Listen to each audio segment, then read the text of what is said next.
حج 2026 کے 4 special packages Alyaseen tours and travels 15 جنوری 2026 booking کی آخری تاریخ۔ السلام علیکم ناظرین، میں ہوں عاصم خان اور آپ دیکھ رہے ہیں BBN چینل۔ آئیے دیکھتے ہیں آج کی ٹاپ 10 نیوز۔ غزہ میں سیز فائر کی خلاف ورزی کا ایک اور واقعہ سامنے آیا ہے، جہاں اسرائیلی حملوں میں کم از کم 13 افراد جان سے گئے، جن میں بچے بھی شامل بتائے جا رہے ہیں۔ رپورٹس کے مطابق یہ حملے ایسے وقت ہوئے ہیں جب جنگ بندی پہلے ہی نازک صورتحال کا شکار ہے۔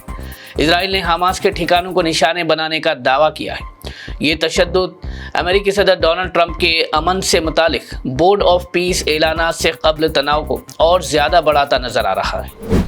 امریکی سینیٹر لنسے گراہم نے ایران کے سپریم لیڈر آیت اللہ علی خامنئی کو سخت وارننگ دیتے ہوئے کہا کہ اگر ایران میں پروٹیسٹ کے دوران لوگوں پر ظلم اور قتل جاری رہا تو امریکی صدر ڈونلڈ ٹرمپ ان کو مار ڈالیں گے۔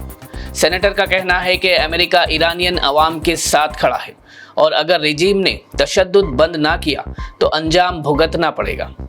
رپورٹس کے مطابق ایرانین سرکاری میڈیا نے تشدد بھڑکانے کا الزام امریکہ اور اسرائیل کے دہشت گرد ایجنٹس پر لگایا ہے۔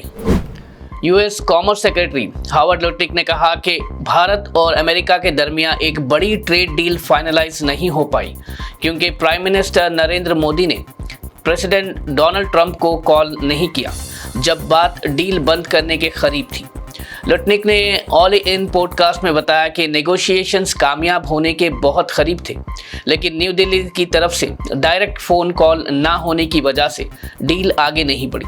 ان کا کہنا تھا کہ ٹرمپ پرسنلی کالز اور لیڈر ٹو لیڈر کانٹیکٹ پر زور دیتے ہیں، اس لیے کال کا نہ ہونا ٹریڈ پیکٹ کا سب سے بڑا سبب بنا۔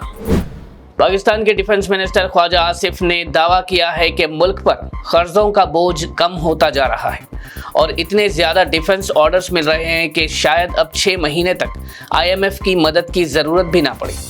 ان کا کہنا ہے کہ بھارت کے ساتھ تناؤ کے بعد پاکستان کے فائٹر جیٹس خاص کر JF-17 کی انٹرنیشنل مارکیٹ میں ڈیمانڈ بڑھ گئی ہے۔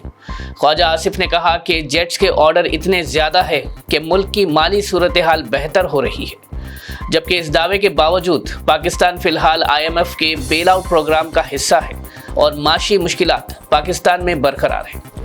کانگریس رہنما اور لوک سبھا کے leader of opposition Rahul Gandhi نے BJP پر سخت حملہ کرتے ہوئے انہیں بھرشٹ جنتا پارٹی قرار دیا۔ راہل گاندھی نے کہا کہ مختلف ریاستوں میں BJP کی ڈبل انجن سرکاریں کرپشن، بد انتظامی اور ناانصافی کی مثال بن چکی ہے۔ ان کا کہنا تھا کہ اتراکھنڈ میں انکتا بھنڈاری کے قتل، اتر پردیش کے اناؤ ریپ کیس، اندور میں زہریلے پانی سے موت پر ان سے سوال نہیں کیا جاتا اور عام عوام کو مہنگائی، بے روزگاری اور ناانصافی کا سامنا کرنا پڑتا ہے۔ BRS کے ورکنگ پریزیڈنٹ اور سابق منسٹر KTR نے تلنگانہ میں سرکاری نوکریوں کے وعدوں کو لے کر کانگریس اور راہل گاندھی پر تنقید کی ہے۔ KTR نے کہا کہ الیکشن کے دوران روزگار دینے کے بڑے بڑے وعدے کیے گئے، لیکن سرکار بننے کے بعد نوجوانوں کو صرف امیدیں ہی ملی ہیں۔ انہوں نے جاب ایسپیرنٹس پر پولیس کارروائی پر بھی سوال اٹھاتے ہوئے کہا کہ روزگار مانگنا جرم بنا دیا گیا ہے۔ KTR نے راہل گاندھی سے مطالبہ کیا کہ وہ خود تلنگانہ آ کر نوجوانوں کو جواب دے اور سرکاری نوکریوں پر واضح روڈ میپ پیش کرے۔ تلنگانہ کے professor J Shankar agricultural university میں ایگزام پیپر لیک کا معاملہ سامنے آیا، جہاں BSc ایگریکلچر کے سیمسٹر کا کویشچن پیپر ایگزام سے پہلے واٹس ایپ پر سرکولیٹ ہو گیا۔ یونیورسٹی مینجمنٹ نے فوراً ایکشن لیتے ہوئے 4 اسٹاف ممبرز کو سسپینڈ کر دیا ہے۔ اس کے ساتھ ہی پیپر کینسل کرتے ہوئے انویسٹیگیشن شروع کی گئی ہے۔ BRS MLA T Harish Rao نے ریونت ریڈی حکومت پر ایگزامز کے نظام میں بد انتظامی اور کرپشن کا الزام لگایا۔ ان کا کہنا ہے کہ بار بار پیپر لیک سے اسٹوڈنٹس کا بھروسہ ٹوٹ رہا ہے، اس لیے ذمہ داروں کے خلاف فوراً سخت ایکشن لینا ضروری ہے۔ GHMC نے حیدرآباد میں ای ویسٹ کی صفائی کے لیے جملہ 300 واٹس میں خاص ڈرائیو شروع کرنے کا فیصلہ کیا ہے، جو 12 اور 13 جنوری یعنی 2 دن تک شہر کے مختلف علاقوں میں چلائی جائے گی۔ اس مہم کے تحت پرانے الیکٹرانک سامان جیسے موبائل، لیپ ٹاپ اور بیٹریز کو جمع کیا جائے گا۔ GHMC نے شہریوں سے اپیل کی ہے کہ وہ ای ویسٹ کو ٹھیک طریقے سے ڈسپوز کرے تاکہ انوائرمنٹ کو نقصان نہ ہو۔ تلنگانہ میں نئی گاڑی کی رجسٹریشن اب اور آسان بنا دی گئی ہے، جس میں اب گاڑی خریدنے والوں کو RTO آفس جانے کی ضرورت نہیں پڑے گی۔